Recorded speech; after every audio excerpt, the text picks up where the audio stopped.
Selamat datang kembali di channel Rizky Sajalah. Segmen teman tidur kali ini, lanjutan kisah cinta si Boy dan Wulan Sari. Dikutip dari cerita novel sepasang kekasih yang belum pernah bertemu, karya Boy Chandra. Selamat terlelap dan semoga mimpimu lebih indah. Selamat menyaksikan.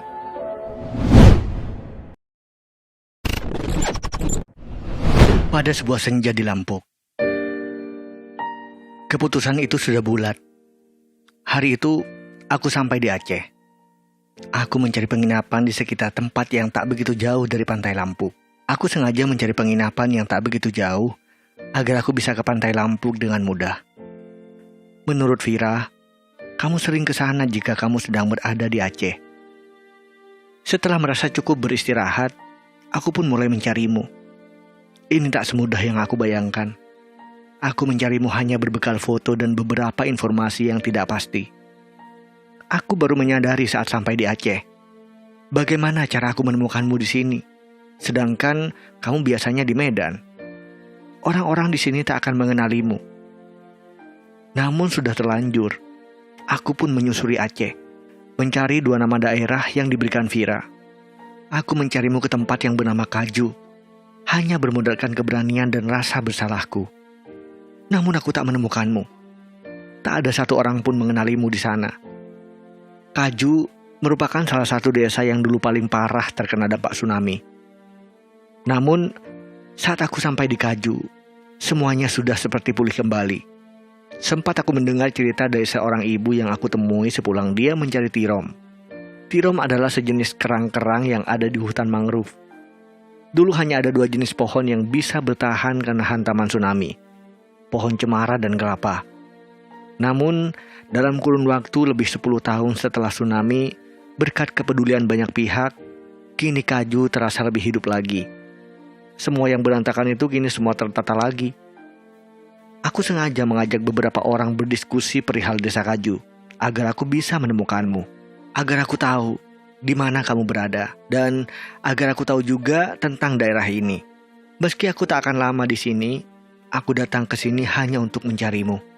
Dulu, tahun 2004, Kaju gersang, nak. Seperti kami kehilangan harapan. Tapi Allah selalu memberi jalan kepada kami. Aku tertegun mendengar ucapan ibu itu. Ia tak pernah putus asa.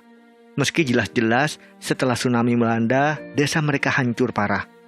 Ia juga menceritakan perihal keluarganya yang hilang saat tsunami. Betapa ia harus menguatkan diri setelah semua itu terjadi.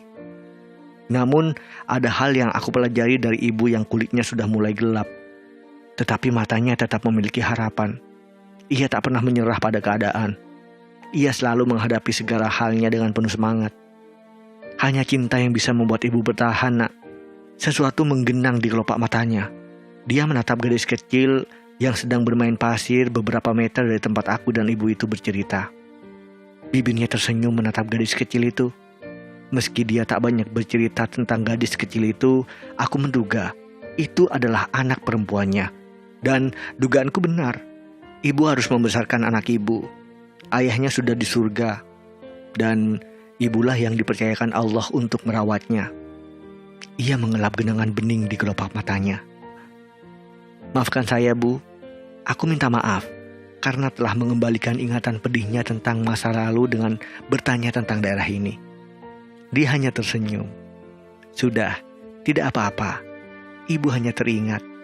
Aku merasakan betapa kuatnya dia menghadapi semuanya. Kamu kesini mau berwisata atau saya mencari seseorang, Bu? Aku tersenyum. Seseorang? Iya, Bu. Namanya Wulan Sari. Kekasih saya. Ada hal yang harus saya sampaikan kepada dia, Bu. Entah kenapa aku merasa nyaman berbagi cerita dengan ibu pencari tirom itu. Dari Padang jauh-jauh ke Aceh untuk mencari perempuan. Dia menatapku dengan mata penuh tanya. Aku hanya tersenyum sambil mengangguk. Semoga kamu menemukan apa yang kamu cari, nak. Tak banyak lelaki yang berani mencari apa yang tidak pasti sepertimu. Kamu bahkan belum pernah ke sini. Ibu pamit dulu ya. Ibu harus pulang ke rumah. Dia pamit dan membawa gadis kecil itu meninggalkan aku. Aku terus berjalan mengikuti kemana kakiku melangkah. Aku hanya mengandalkan kata hatiku. Kaju cukup luas untuk kujelajahi. Aku memilih menaiki becak saat energiku mulai kehabisan dan kembali berjalan kaki saat lelah itu sudah reda. Sepanjang pencarianku, aku selalu berharap agar kedatanganku ke Aceh tidak sia-sia. Aku benar-benar ingin menemukanmu. Aku benar-benar ingin membayar kesalahanku karena telah membuatmu sakit hati. Pernah lihat perempuan ini, Bu? Pak? Pertanyaan yang sama aku lontarkan kepada setiap orang, tetapi tak ada satupun orang yang aku temui. Hingga akhirnya aku memutuskan untuk beristirahat di penginapan. Aku mencoba menelponmu berkali-kali, tetapi tak ada satu kali pun kau meresponnya. Malam itu aku memutuskan untuk beristirahat. Aku lelah sekali. Rasanya tubuhku tak bisa diajak untuk bertahan lagi. Aku butuh tidur. Aku sempat mengirimmu pesan singkat. Aku di Aceh. Aku mencarimu. Tapi kamu tak membalasnya. Sebelum akhirnya aku tak sadar apa-apa lagi. Tubuhku begitu lelah. Sangat lelah. Paginya aku terbangun mendengar suara azan yang berkumandang merdu. Aku membangkitkan tubuhku. Mencoba mengumpulkan tenaga meski masih terasa lumayan lelah. Aku tetap memaksa diriku untuk bangkit dan tidur. Sepertinya perjalanan kemarin memang memberikan rasa lelah ke tubuhku. Namun aku sadar, aku tak punya banyak waktu di sini. Aku harus mencarimu. Aku harus menemukanmu. Aku berjalan ke kamar mandi, mencuci muka dan menatap mataku yang masih merah. Sedikit terasa perih. Pelan-pelan aku membasuhnya dengan air, lalu mencoba menghirup udara. Katanya, udara saat subuh adalah udara terbaik. Bisa mengembalikan semangat dan melepaskan penat. Aku menghirup udara pagi itu dalam-dalam.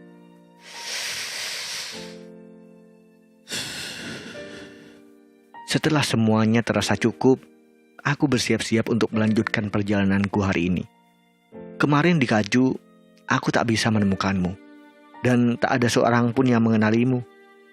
Aku berharap hari ini aku bisa mendapatkan kabar baik untuk diriku sendiri. Aku ingin menemukanmu, Wulan.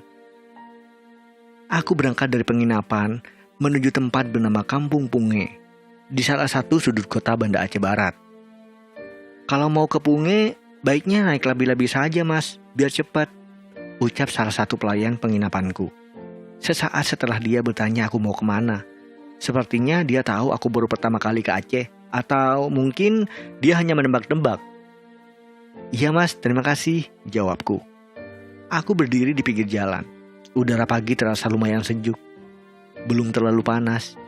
Aku baru sadar dengan apa yang dikatakan pelayan penginapanku tadi. Dia menyarankan aku untuk naik labi-labi menuju Punge. Dan sialnya aku tak sempat bertanya labi-labi itu seperti apa. Aku hanya tahu kalau di daerahku, di Pasaman Barat, Sumatera Barat, labi itu untuk nama binatang yang ada dalam air. Sejenis kura-kura gitu. Tetapi tidak memiliki cangkang yang keras. Dan hidup di air selokan dan sungai. Jika digigitnya, konon kabarnya ia tak akan melepaskan gigitannya sebelum ada petir. Dan lebih memilih lehernya dipotong daripada harus melepaskan gigitannya. Sejenak aku berpikir, labi-labi. Beruntung aku bisa bertanya kepada salah seorang anak kecil yang melintas di depanku. Ternyata labi-labi itu sebutan untuk angkot di Aceh. Lebih kurang 10 menit. Akhirnya aku sampai di Gapura Punge, gerbang yang diapit oleh 2 replika kapal PLTD Apung 1. Kabarnya di Punge menjadi salah satu tujuan wisata orang-orang yang datang ke sini. Sebab banyak wisata yang menjadi sejarah dahsyatnya bencana tsunami di Aceh 2004 lalu. Aku berharap dengan datang ke Punge yang juga merupakan daerah kunjungan wisata, aku lebih mudah menemukanmu. Aku berjalan menyisir Punge, memerhatikan setiap benda yang berada di sana. Dan terus bertanya kepada setiap orang yang aku temui. Namun, belum ada yang mengenalimu satu orang pun. Dan akhirnya aku tiba di hadapan sebuah kapal besar di tengah itu. Di depannya aku membaca, PLTD Apung 1. Itu nama kapalnya. Yang belakangan aku tahu itu singkatan dari pembangkit listrik tenaga diesel. Wulan, aku sungguh terkaget sekaligus belum pernah memikirkan sebelumnya. Tempat ini berjarak sekitar 5 km dari pantai. Sedangkan dari info yang aku lihat di sini, kapal ini beratnya 2.600 ton. sedangkan panjangnya 63 meter dan memiliki luas 1.600 meter persegi. Aku tak bisa membayangkan betapa besarnya gelombang yang menghempaskan kapal sebesar ini ke sini. Semua yang aku alami 2 hari ini memberi aku banyak pelajaran, bahwa banyak hal yang tidak mungkin oleh manusia, tetapi selalu mungkin oleh Tuhan. Tak ada yang tidak mungkin olehnya. Aku memutuskan untuk naik ke atas kapal itu, Wulan. Lagi pula, udara sudah mulai terik. Aku harus beristirahat sejenak untuk kembali mengumpulkan tenagaku mencarimu. Saat aku menginjakkan kaki di atas kapal itu, ada rasa haru di dadaku. Betapa besarnya kekuasaan Tuhan. Betapa tidak bersyukurnya aku atas segala apa yang telah diberikannya kepadaku. Aku naik menuju dek 3. Aku melihat peralatan kapal masih dirawat dengan baik. Tambang kapal, cerobong asap, mesin-mesin kapal, dan yang lainnya. Dari dek 3, aku bisa melihat rumah-rumah penduduk yang berada di sekitar lokasi kapal. Aku berharap bisa melihatmu dari sini, Wulan. Namun, ternyata tak ada sama sekali. Karena sudah terlanjur di sini, aku mencoba memakai teropong yang ada di dek 3 kapal ini. Ada 4 teropong yang berada di setiap sudut kapal. Dari kapal, aku melihat daerah ini seolah dilingkari perbukitan. Langit yang cerah dan udara yang terik membuatku merasa sedikit lebih baik. Aku memutuskan untuk mencarimu lagi. Aku meninggalkan kapal PLTD Apung 1 itu. Kapal yang memiliki banyak kenangan bagi rakyat Aceh. Kapal yang menyimpan banyak rahasia, betapa besarnya kekuasaan Tuhan. Kapal yang menunjukkan bahwa apa saja bisa terjadi jika Tuhan menghendaki. Aku memilih terus berjalan dan bertanya kepada setiap orang yang aku temui. Namun, hasilnya masih saja sama. Tak ada satu orang pun yang mengenalimu di sini. Hingga matahari sudah mengantarkan sore. Aku masih juga belum menemukanmu. Tak menemukan orang yang mengenalimu bahkan. Akhirnya, aku memilih untuk meninggalkan Punge. Banyak hal yang aku pelajari dari Punge, meski tak menemukan apa yang menjadi tujuanku. Menemukanmu, Wulan. Malamnya, aku habiskan untuk menikmati suasana pantai Lampuk. Aku duduk di pasir putih pantai, menikmati angin malam yang menghempaskan wajahku. Aku telah sejauh ini mengejar cinta, namun aku tak menemukannya. Mungkin kesalahanku memang tak bisa lagi dimaafkan. Pertanyaan-pertanyaan berkecamuk di kepalaku.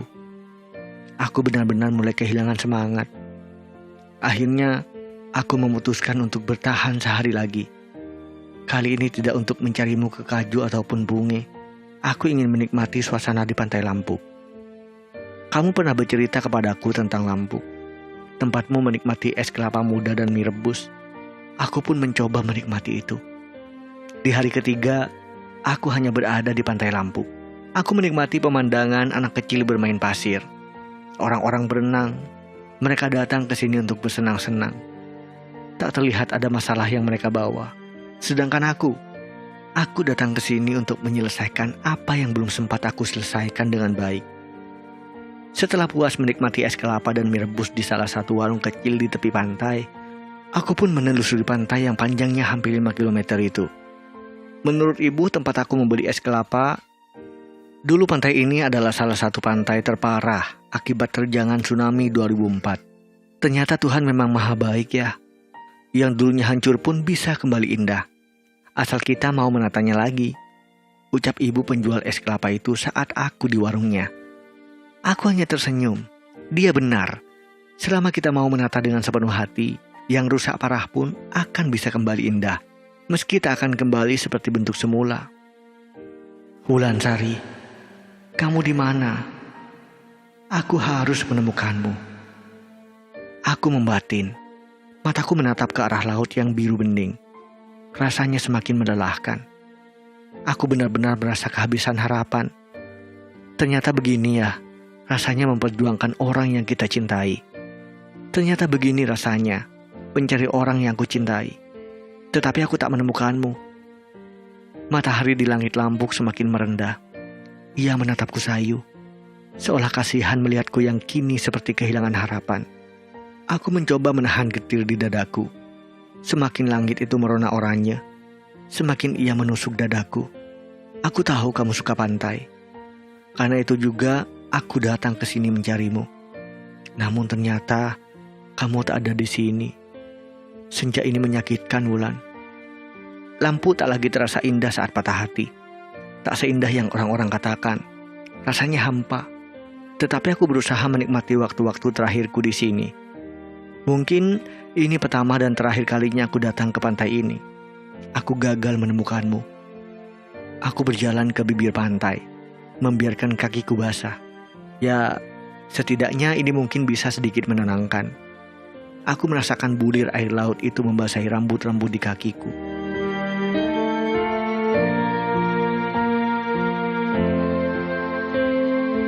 Boy, seseorang memanggilku dari belakang. Aku membalikkan tubuhku. Ada perempuan yang kukenal wajahnya. Namun, dia tak mengatakan apapun kepadaku. Kamu ada di hadapanku, Wulan. Aku benar-benar tak tahu harus berkata apa. Aku melangkahkan kaki mendekatimu. Wulan Sari.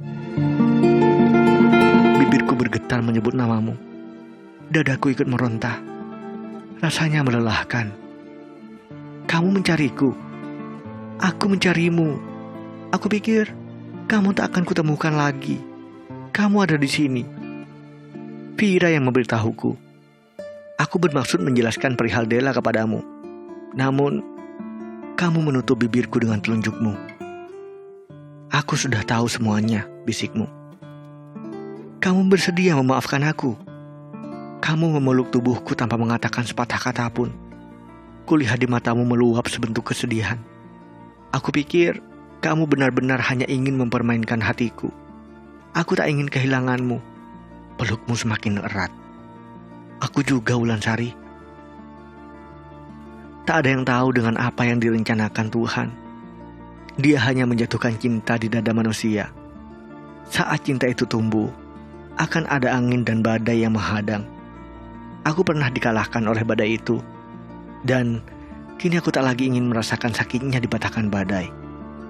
Biarkanlah cinta ini kembali tumbuh berupa tunas baru. Biarkan aku menjaganya sampai aku benar-benar hilang bersamanya. Dan sejak saat itu, aku sudah berjanji pada diriku sendiri. Aku akan menulis kisah ini, bukan untuk mengingatkan luka, tetapi untuk mengakui kesalahanku kepadamu. Agar setiap kali aku membaca cerita ini, aku ingat bahwa kamu adalah perempuan terindah yang akan selalu kuperjuangkan.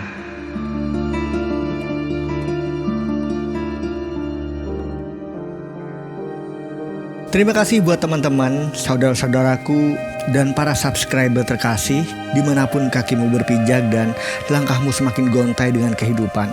Untuk kisah Boy Chandra dan Wulan Sari, di sini kita harus break dulu ya. Kita sambung setelah Ramadan pergi. Untuk konten yang akan datang, spesial ngabuburit bareng Rizky dengan kisah-kisah terdahulu pada zaman kenabian yang bisa jadi panutan untuk kita hidup lebih baik. Sampai ketemu di konten berikutnya. Wassalamualaikum warahmatullahi wabarakatuh. Bye-bye.